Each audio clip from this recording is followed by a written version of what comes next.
everyone, it's Laura. Welcome back to the garden. We're just gonna have a quick look around today at the pre-spring cleanup situation that is happening in the back garden. I'll try to do a front garden tour very soon, but let's just have a look at how things are looking and what the plans are coming up. And before we get into it, don't forget to hit that subscribe button if you are new here. We just passed 500 subscribers and I am so grateful to you guys. Thank you so much. So let's get into it. Let's have a look around the back garden. So I don't know if I mentioned it is mid-March right now. Usually this time of year is still pretty cold, but it's been rather mild for us. So thank you for that. This area right here, I'm planning on turning into a perennial herb bed. Right now I have a couple things in here that are perennial. There's this rosemary that actually I think is gonna make it over the winter. It still has green. I think it's alive. So that's exciting. And I also have this little red sprouts here. This is a chive that comes back every year for me. And then in the front, I have an oregano plant. And I plan on moving my sage plant into this herb bed. And I don't know, what else do you guys think I should put in here for perennial herbs? I am in zone 6. So there's also a penstemon and a autumn joy sedum in here that I'm going to be taking out and moving. In that pot right there is that black lace elderberry that I have talked about many times in my videos. I'm just starting to harden that off. So I'll be moving this sedum and the penstemon. The tree, I think it's going to be okay. Last year I moved it up here from a really bad spot, and I think it likes this spot better. It is starting to fill out a little bit more in the back where it was really dry and brittle before. So we'll see how it is in another year, but I think it's gonna make it. And then in the purple pumpkin, right now I think I just have an ivy plant, and that's it. I'm not sure what I'll put in here. We'll see. There is a clematis that's planted in ground right behind it. And there's one on the other side as well, but I am thinking I'm gonna move that clematis as well as this little makeshift arch thing that's happening that's connected to the greenhouse. I don't think I like it there anymore, so that's gonna get switched around.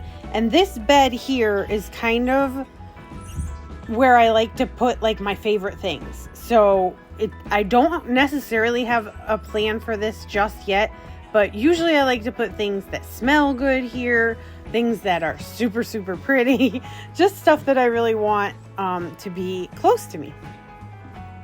And then moving into the fairy garden, I do have a little bit of a plan for this.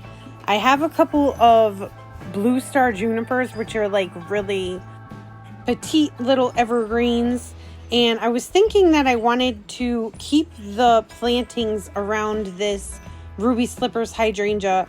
I want everything over here in this fairy garden area to be kind of low to the ground. So I think I'm going to pop in a couple of those little blue star junipers, and then I'm going to fill in with creeping phlox.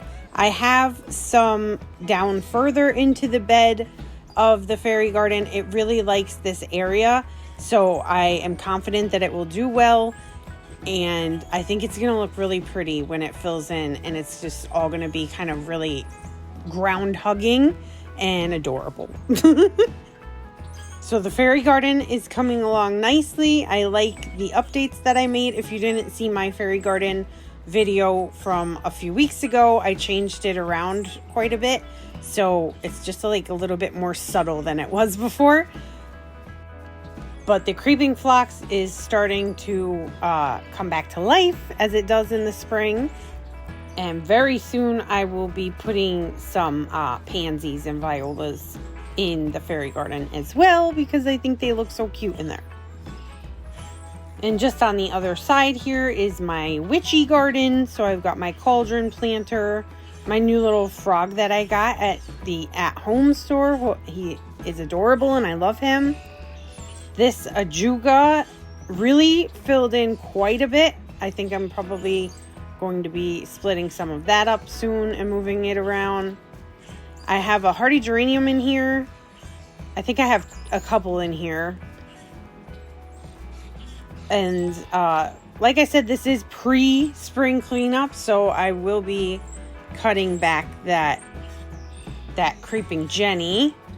And then I have a little arborvitae over here that should start to green up soon. It gets pretty bronze in the winter. And this beautiful climbing hydrangea. If you were with me last season, you know I had the hole dug for this for like, I don't know, 2 months before I actually bought the plant. But I finally did get it, and I am super excited to see it this year, how it does, because I got it pretty late in the season last year. All right, and let's swing around into the moon garden area. Not a whole lot going on over here just yet. And I actually don't have that many plans for the moon garden because it's pretty full. But I do have one thing I want to ask you guys about, so hang on one second. This dianthus is basically evergreen. This has stayed green pretty much throughout the winter, and it actually looks like it might want to bloom soon. This is a spooky dianthus with white blooms, and behind it is an abelia. I have a little cryptomeria evergreen there, a blue star juniper. I have a couple white hydrangeas in here, and then all this like pale green, frosty green. These are all rose campion. When I grew them from seed, I thought that they were lamb's ear. I did not know better. And I don't mind. I don't mind rose campion, but I'm not sure I love it. I think I might pull these out. What do you guys think? They look kind of ratty. They put up a pink flower. They did not flower last year. That was their first year. I'm not into the pink flower. I don't care about that at all. But I actually don't think I like the foliage anymore either. It's just kind of ratty looking. I don't know. I'll make a decision later. But what do you think? Now, these heather are in bloom right now, and they are looking gorgeous. They have a very pale pink bloom. I am excited that they lasted through the winter because I heard that they can be iffy in my zone 6, and I really like heather, and I only bought 2 last year with the plan that I would wait and see how they did, and if they did well, I would buy 1 million more for this year. We'll see. That holly is going to get moved this year. And I don't have a whole lot else going on over here right now. It's mostly just deciduous stuff. So I've got a couple lilacs. There's a forsythia that'll probably come in bloom soon. And then over here I have a beautiful Jacob's ladder that's just starting to emerge. And this one is the Proven Winners Heaven Sent Jacob's ladder. And look how gorgeous this new foliage is. So dark. I'm like obsessed. And I also have over here a couple of heuchera. I have a little boxwood. And there is a pieris here that I am hoping is going to bloom soon. It looks like it wants to bloom soon. And if you saw my last video, you probably heard me mention that I am hoping to do a shed makeover this year on this blue shed because I'm sick of looking at it. Over here, I've got a couple of hydrangeas, and there are quite a few daffodils coming up. They will probably bloom in the next like 2 weeks. So I will keep you guys posted on that. They're mostly just naturalized. I've never bought daffodils. I'm not a huge fan because they're yellow, and I'm just not a huge fan of yellow. But I like them because they are the first things that come up in the spring, and they're happy. I have a couple hardy geraniums in the front of these beds, and then I think I'm going to fill in with a lot of pansies and violas in these beds this year. They get mostly part shade when this tree here starts to fill in. So there's a couple hydrangeas in here. And I am thinking of putting I have 2 more blue star junipers left. I think I'm going to put one in the front of this bed.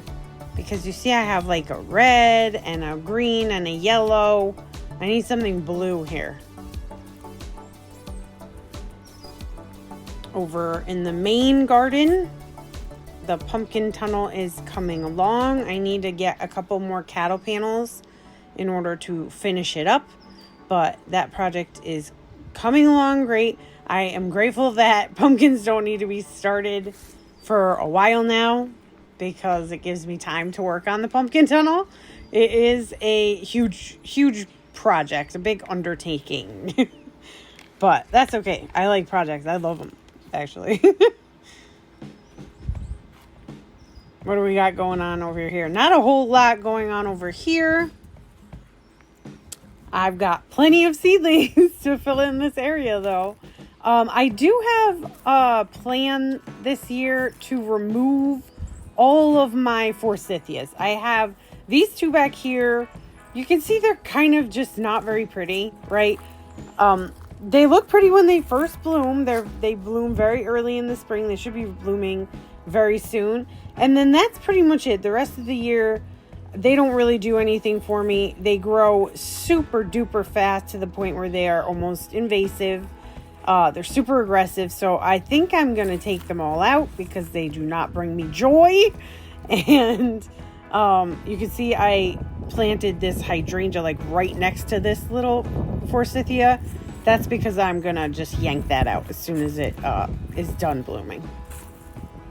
And then this tree here I have kind of lined up with my window and the path that's going to go through the pumpkin tunnel. It's all like in a nice straight line, and then this tree is, when it gets nice and big, will block the view from my neighbor's kitchen window. So it's kind of like all lining up, and I like it. It's beautiful. Over in this bed is mostly, we've got hydrangeas and lilacs. There is an elderberry in here. Now these 2 posts, they've been stuck in the ground for a couple years now since we pushed that fence line forward just a little bit. And my husband's tried to get them out many times by different means, and we haven't been able to. So I think I might just put a couple of like specimen evergreens, maybe like a weeping something that needs support in these areas, and then that will just kind of camouflage those posts. That's my current plan, but if you have any ideas, please let me know in the comments. Again, the pumpkin tunnel coming along. I've got quite a bit of cattle panel on here, but there's still a lot more to go. So hopefully in a few weeks this will be complete. So far so good. So this will have pumpkins planted all along both sides on the bottom. And then I'm going to have corn planted over here in this little square. I've got my spiral herb bed that will turn into just annual herbs because I'm going to pull that sage out and put it in the perennial herb bed. And then this little section here is just more flowers and stuff that I keep in here. And then I have more rose campion on this side. I do have a lot of bearded iris that are starting to grow quite a bit. And that is pretty much the current state of things. So things are starting to get crazy in March. Lots to look forward to. I hope you guys will stick around. Don't forget to like and subscribe if you are new here.